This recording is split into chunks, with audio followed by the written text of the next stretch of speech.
Greetings, folks, and happy Wednesday. I hope everyone is doing well today. I just wanted to share a little bit today from the book of Numbers chapter 32.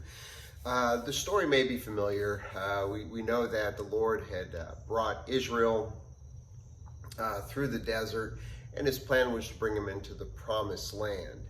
And what happens as they're going into the promised land or getting ready to go into the promised land, two of the tribes, Gad and Reuben, kind of like what's around them on the east side of the Jordan. In other words, not before they've even crossed the Jordan into the promised land. They've already conquered some of the tribes in that area, and these two tribes are like, hey, this area is really good for livestock, and we have livestock.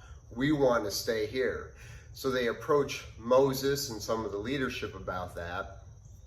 And in agreement, Moses is clearly displeased, but he says, okay, fine, that's what you want, you could stay here, but you still have to come and you'll have to fight with Israel for the true promised land. You can't just wait it out on the east side of the Jordan.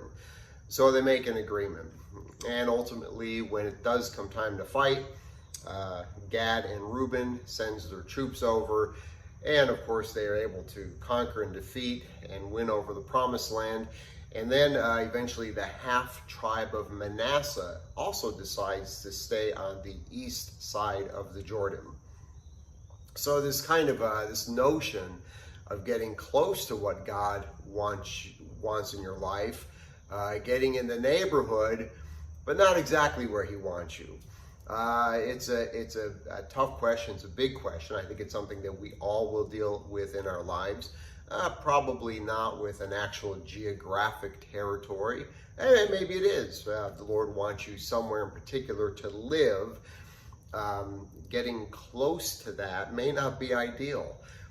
Living our lives close to what God wants is not ideal.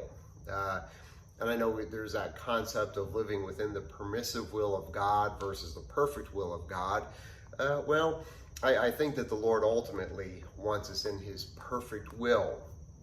And he will nudge and guide and encourage us, sometimes with changes of circumstances, sometimes just that inward drawing of the heart to where we live in that place of peace where we're walking and living with him fully. That doesn't mean it's the most comfortable way. In fact, it may not be, probably won't be, but yet it is where the Lord desires us, and that is where we always want to be, is within the right side of that river, where he wants us to be. So let me just go and read a little bit, just to give us a little bit of context. So in Numbers chapter 32, it says, now the people of Reuben and the people of Gad had a very great number of livestock. And they saw the land of Jazer and the land of Gilead, and behold, the place was for livestock.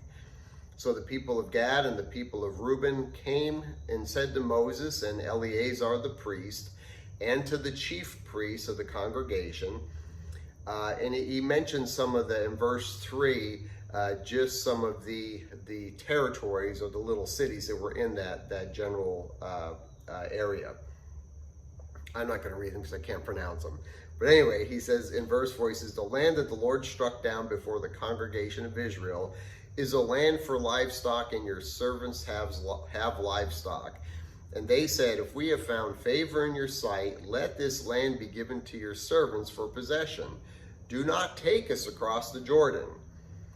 But Moses said to the people of Gad and Reuben, shall your brothers go to war while you sit here?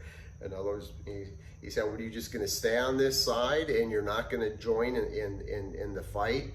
And that's a big question. No matter how, if you found yourself in a place where you're kind of, or where we're kind of semi-serving God, we got a lot of the formalities down, but we're not in it 100%. You're still in that fight. Ultimately, you are joined to the people of God in his church. So when the people of God are fighting, when the people of God are suffering, when the people of God are under persecution, you are part of that. even if you've got yourself into this quasi-semi-Christianity, which is not what the Lord desires, but if we find ourselves in that position, you've got to understand that that fight, we can't sit that out. We are still part of that. We've got to join in with our brothers and sisters. So even in America here, things are getting rough, but for the most part, they're still pretty good compared to other countries where our Christian brothers and sisters are really suffering and being persecuted. We're joined with them, and there ought to be an anguish and a sadness and a standing with them, even if it's only in prayer. But that fight that is theirs is also ours, and we're all in this thing together, no matter which side of the Jordan we're on. And Moses points that out. He says, you can't sit this fight out. You're going to come over and you're going to fight with us. And he says, shall your brothers go to war while you sit here? Why will you discourage the heart of the people of Israel from going into the land that the Lord has given them? So he's saying, not only are you wanting to stay there, but it's going to look bad. The other tribes are going to look and say, hey, well, they stayed over there. Maybe we will too. Maybe we don't need to fight anymore for what the Lord has promised us. Let's just stay here on the east side.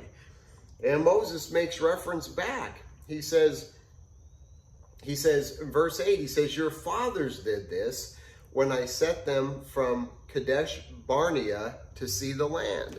So he's saying, well, do you remember when I brought you to this point before, about 40 years ago? And I said, hey, here's the land, go and take it. And you sent spies in.